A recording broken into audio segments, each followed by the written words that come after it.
So Joe and Lucy are outside mowing a path for us to set up some hot wire fence for our cows. We got to move our cows today over to a fresh pasture with more grass. So they're outside right now on the tractor mowing. So Eli and I are going to make a quick, easy, fun breakfast for everyone. Something light. It's going to be hot today. We're going to be working outside. And so we just want something light on our bellies this morning, but something really yummy. So we're going to make Dutch baby, or some people call it a Dutch pancake, but it's kind of fun and the kids like to watch it puff up in the oven. So if you've never made a Dutch baby, it is super simple, very simple ingredients, and it's also a great use of eggs. And do we have eggs? A lot. We have a lot of eggs, and so it's a good use of eggs, not a lot of sugar unless you put a lot of sugary things on top of it. So anyway, let's get started, Eli, okay? Okay, so for this recipe, we're gonna need a cup of flour, a cup of milk, gonna need 4 eggs, a half a teaspoon of salt, 6 tablespoons of butter, and I always use salted butter, and then half a teaspoon of vanilla. Now the original recipe doesn't really call for this, but I like to sprinkle just a little bit of nutmeg in. It adds a little bit of kind of like a sweetness without adding any sugar. So just gives it a yummy flavor. Just a little sprinkle though. This stuff goes a long way in there. So 2 more things that you will need for this recipe are either an immersion blender, a blender, or a food processor. Now I'm gonna be using a food processor.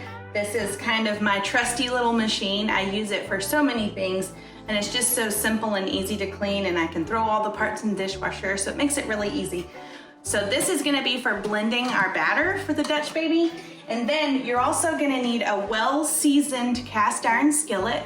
Now you can cook this in a 9x13 pan, but I really prefer to use a cast iron skillet for most things. Anything I can use a cast iron skillet, I try to. I really like the way it turns out in a skillet, but if you don't have a cast iron skillet, you can definitely put this in a 9x13 pan, so no worries.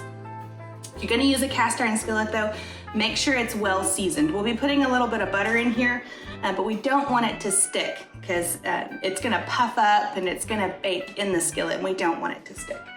Okay, so to start, I like to start with the eggs, and I crack them one at a time into a bowl separately just to make sure I don't get any shell. And these are farm fresh eggs, and so sometimes there's a little bit of a difference, sometimes there's little spots in them, and I don't want that to be in the batter. So I crack them one by one and put them into the food processor.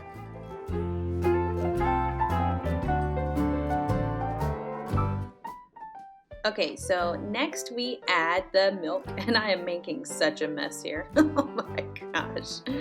Oh man.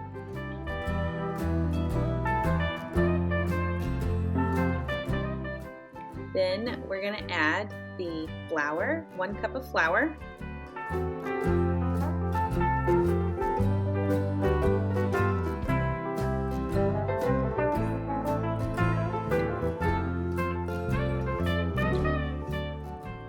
Butter. Now this is half of the butter. The other half I've melted and I put in the pan. So pour half of the melted butter in your cast iron skillet and pour the other into the batter itself. Now you want to make sure this melted butter isn't too hot, because it will actually cook the eggs in the batter and it won't turn out right if that butter is still too hot from being melted. So next I'm going to use a teaspoon of vanilla, and I will post this recipe down in the description box so you don't have to be writing this down. The recipe will be down below written out for you.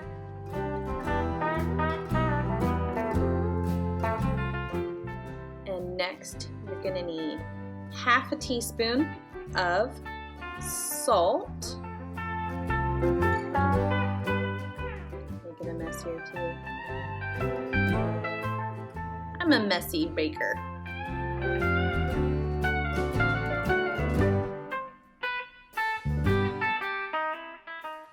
And like I said before, I really like to add the nutmeg. You don't have to. It just adds a little something extra, I think, to it, but you really don't need a lot. I'm just gonna sprinkle in very little here into the batter. I don't even know if it's 1/4, 1/8 of a teaspoon. It's just a little sprinkle. So we're gonna put the lid on here. And I'm gonna use the pulse feature on here. Don't wanna overmix it because it is eggs. So if you overmix it, you know, it'll turn pretty frothy and it'll try to get stiff on you. So I'm just gonna mix it, pulse it until it's combined, and it doesn't have to be perfect. Like I said, this is such a simple recipe.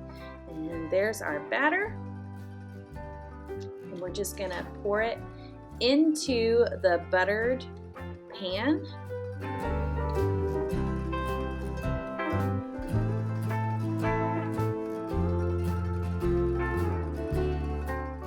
Okay, so you're gonna want to preheat your oven to 425 degrees. And then when you get done, just stick it in the oven on the top rack of your oven and let it bake for, I'm telling you, exactly 18 minutes.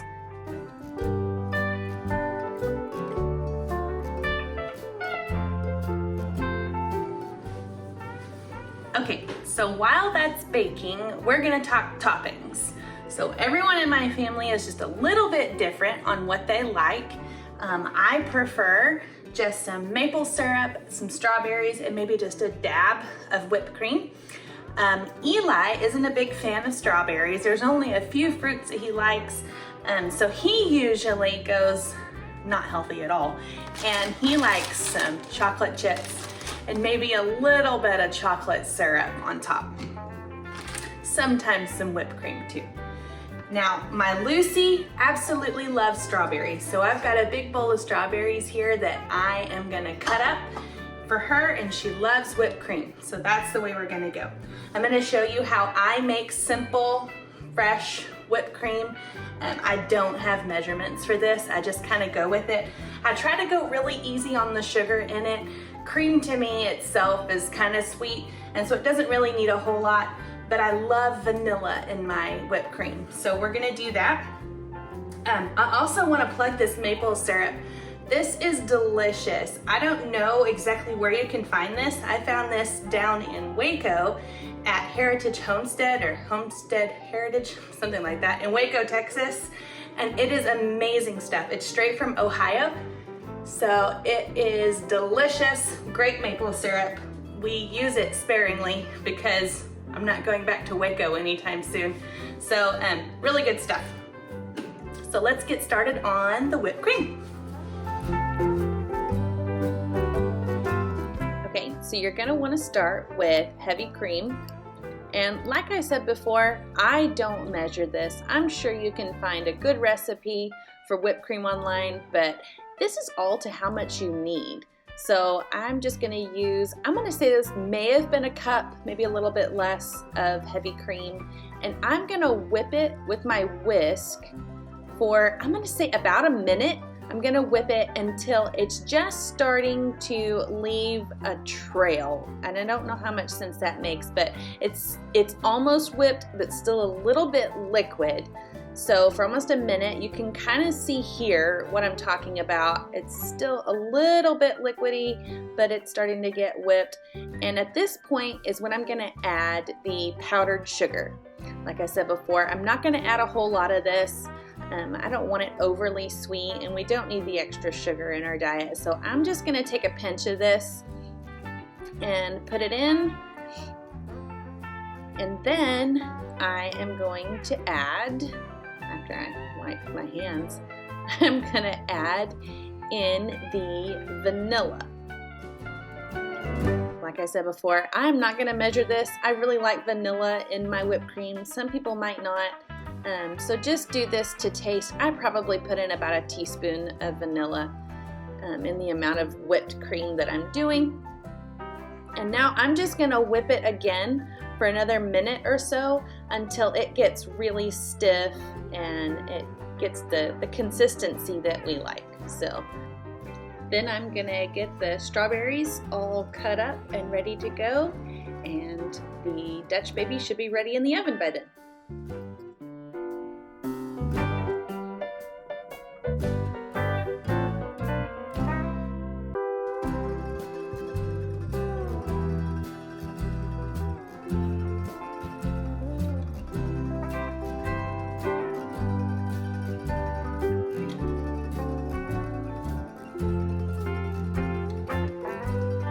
Now, one thing we really do miss about Washington State is coffee. And this machine has made our lives so much better since moving back home. Here I'm just gonna make Joe a simple vanilla, probably a cappuccino because it's got quite a bit of foam on it, but just a vanilla coffee. It's so nice. We use some good quality whole beans for our espresso machine. And we really enjoy having this, and it actually saves quite a bit of money. We don't go out for coffee quite as often, probably nowhere near as often as we did in Washington State. There is just good coffee to be found everywhere up there, and so we've really missed it. And this was our gift to each other for Valentine's Day. We did splurge a little, but we had a really good coupon too, so that helped us make the decision to get one. So it's been a huge blessing. Now, I am not a barista, so if any of you are, please just be easy on me. I use the pressurized basket on this Breville machine so that I don't really have to know exactly what I'm doing. It's pretty dummy proof, thank goodness.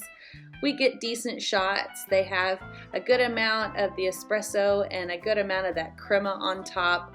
And to our non-discerning taste, it's pretty delicious. So here is the shot with the crema on top. And then we like to use half and half and sometimes a splash of heavy cream. When we order our lattes at a coffee shop, we like to order them Breville. So really heavy cream. Not probably the healthiest option unless you're keto, but it's yummy and it's a special treat for us, not something we do all the time. And there is nothing like steamed milk. We were just frothing it there for a little while with a little wand, but there is nothing like steamed milk in your coffee. We really enjoy it.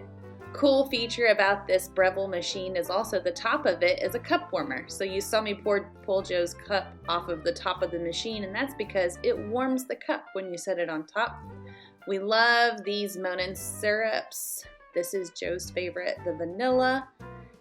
I don't really like sweet coffee all that often, but Joe does, and so this is his favorite syrup, and we splurge to buy good coffee and good syrup so we can have our favorite treat at home.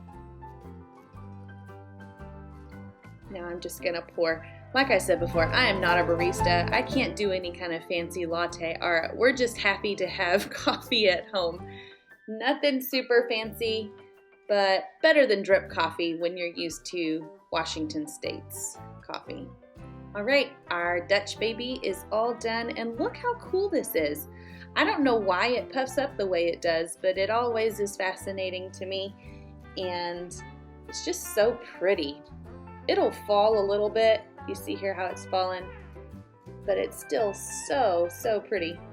Now I'm gonna cut these into slices, and I'm gonna get them all fixed up and put everybody's favorite toppings on.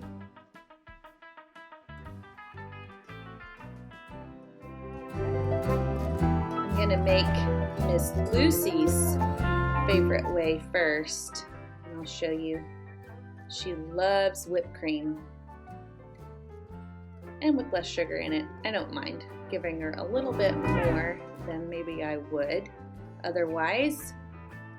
Lots of strawberries to this girl, and she actually ended up eating probably 3 times that amount of strawberries this morning for breakfast. She absolutely loves it.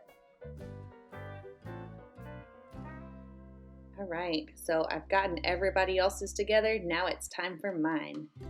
And I absolutely love this maple syrup on it. It's so delicious.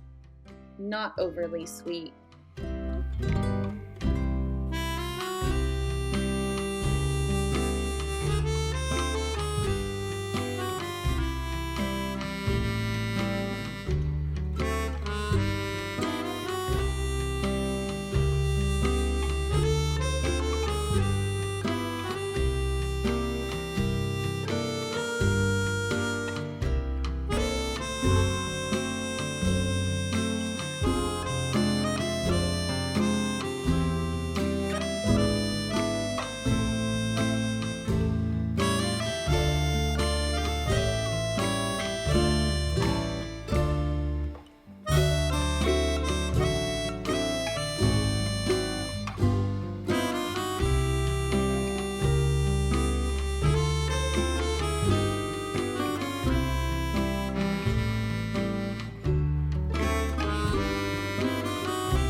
With breakfast done, it was time to call up the cows and move them to greener pasture. We thank you guys so much for watching our video today, for joining us for breakfast. We hope you enjoyed the Dutch baby recipe, and we hope that you stick around, like this video, subscribe to our channel, and follow us on the rest of our adventures. We love you guys. Goodbye.